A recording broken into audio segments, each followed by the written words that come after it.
L'invité du jour, animé par Emmanuel Guibert. J'ai le plaisir de rencontrer aujourd'hui, lors d'une assemblée régionale du CCFD Terre Solidaire, Emmanuel Fayemi. Emmanuel, bonjour. Alors, vous pouvez vous présenter, je crois que vous êtes membre du bureau du CCFD donc, national. Dites-moi un peu votre parcours d'abord. Alors, mon parcours, je suis relativement récent au CCFD puisque je n'y ai adhéré qu'en 2019 d'une part. Et je suis issu j'ai une formation de psychologue et j'ai travaillé toute ma carrière dans le secteur social et médico-social. Voilà. Donc je suis d'origine béninoise, je suis né au Sénégal, j'ai vécu majoritairement ma vie en France et particulièrement en Bretagne où j'y suis depuis plus de 50 ans. Voilà. Alors, vous pouvez nous dire un petit peu ce qu'est le CCFD Terre Solidaire, bien que les auditeurs connaissent un petit peu, mais vous pouvez nous repréciser un peu, d'une part, ce qu'est cette ONG de solidarité internationale, d'une part, et d'autre part, les priorités. On peut dire que le CCFD Terre Solidaire travaille et intervient auprès de toutes les populations à travers notre planète qui souffrent de l'injustice et qui, par cette injustice, n'accèdent pas à une alimentation suffisante et souffrent de la faim. Et donc nous intervenons sur plusieurs pays à travers le monde auprès d'organisations sociales de la société civile pour justement éradiquer autant que faire se peut la faim, permettre une justice qui respecte les droits élémentaires des hommes et des femmes sur cette terre, et partout où effectivement il y a non-respect de ces règles-là, le CCFD est présent auprès de ces organismes de la société civile. Alors en fait, si je comprends bien, il veut s'attaquer aux causes des injustices et en priorité celle de la faim ? Tout à fait. C'est toutes les causes d'injustice, c'est-à-dire que les guerres et les différends entre populations ont souvent comme conséquence la faim, c'est-à-dire que les hommes et les femmes qui sont sur ces territoires-là n'accèdent pas à une culture normale, n'arrivent pas à se nourrir puisqu'effectivement ils sont déplacés et vivent dans des conditions qui ne leur permettent pas d'accéder à l'alimentation tout à fait juste et normale pour pouvoir se nourrir. Donc vous nous parlez des conflits et des guerres, mais il y a, je pense, de multiples causes de la faim. À la faim La faim FAIM. FAIM a plusieurs origines, mais l'une des principales, souvent, c'est l'injustice sociale, le non-respect des droits humains, qui amène effectivement à des déplacements de population, qui se retrouvent à ce moment-là sur des territoires dans des conditions où elles ne peuvent pas normalement vivre en paix, sachant que la paix, c'est pas l'absence de guerre. La paix, c'est aussi avoir les conditions d'une justice sociale et économique qui permettent d'avoir le droit de vivre là où on a envie de vivre et de se nourrir et de pouvoir nourrir sa famille et d'accéder à la plus grande liberté possible. Possible. Mais on parle beaucoup en ce temps de dérèglement, de réchauffement climatique qui fait du dérèglement. Est-ce qu'il n'y a pas aussi une atteinte aux biens communs qui sont la terre, l'eau, le sol, l'environnement? Est-ce qu'il n'y a pas cet accaparement de terre à d'autres fins que de la production agricole ? Tout à fait.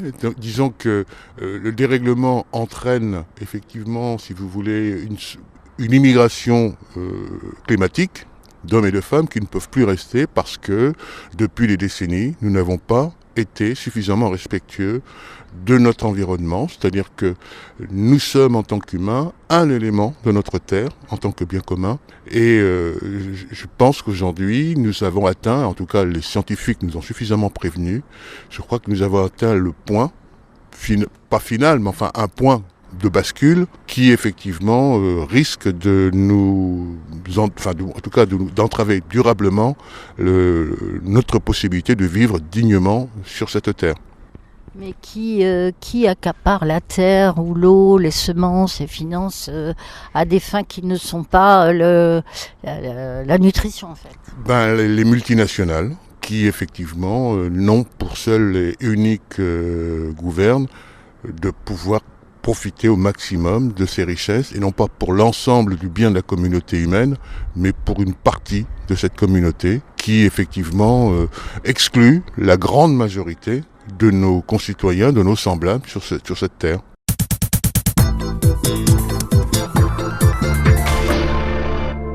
Alors pour les auditeurs qui nous rejoignent, je suis en présence d'Emmanuel Fayemi qui est membre du bureau du CCFD Terre Solidaire Nationale. Alors vous pouvez peut-être nous dire quel est votre rôle au sein du bureau, étant donné que vous habitez en Bretagne, je pense que vous allez de temps en temps à Paris. Alors mon rôle au sein du bureau national, c'est d'être en lien avec l'ensemble des réseaux des bénévoles. C'est-à-dire que la réalité de notre mouvement, ce sont les bénévoles qui sont sur l'ensemble des régions, des territoires de notre pays et qui effectivement expriment sur le terrain les combats et véhiculent les valeurs et les conceptions fondamentales de notre mouvement. Donc il est important de pouvoir être à côté de ces bénévoles, de pouvoir leur apporter suffisamment d'énergie et d'éclairage pour qu'ils puissent mener à bien leurs actions, et surtout c'est recueillir et faire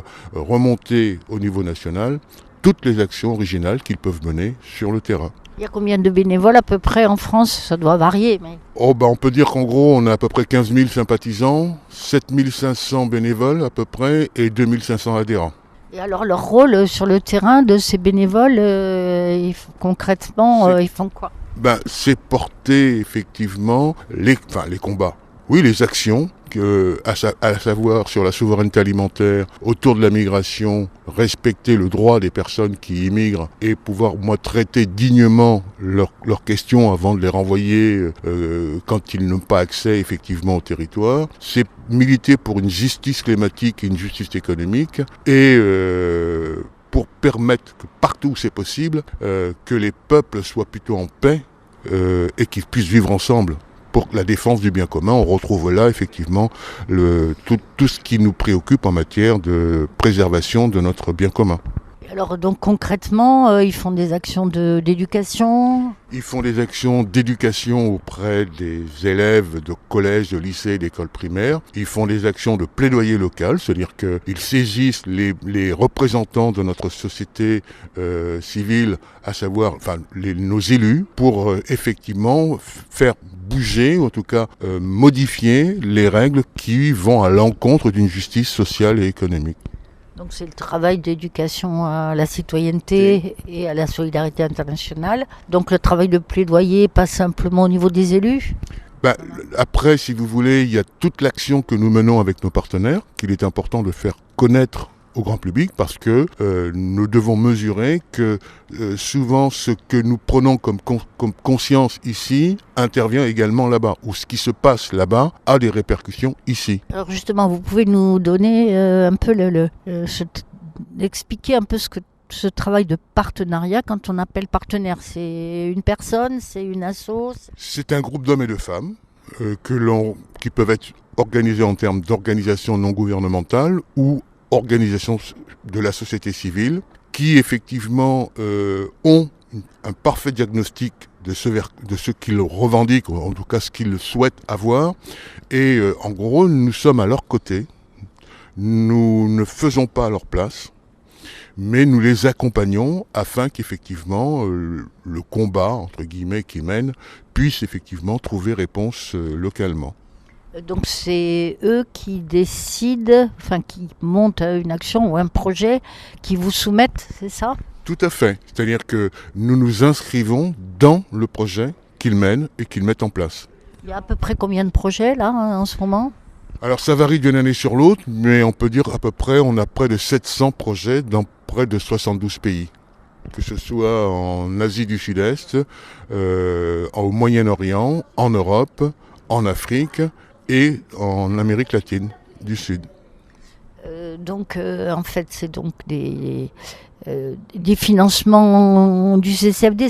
Cette aide du CCFD, c'est uniquement financier? C'est à la fois financier et technique. Mais une aide, oui, c'est-à-dire que nous nous inscrivons dans ce qu'ils font, mais nous leur apportons à la fois notre expertise, mais nous nous inspirons également de la leur.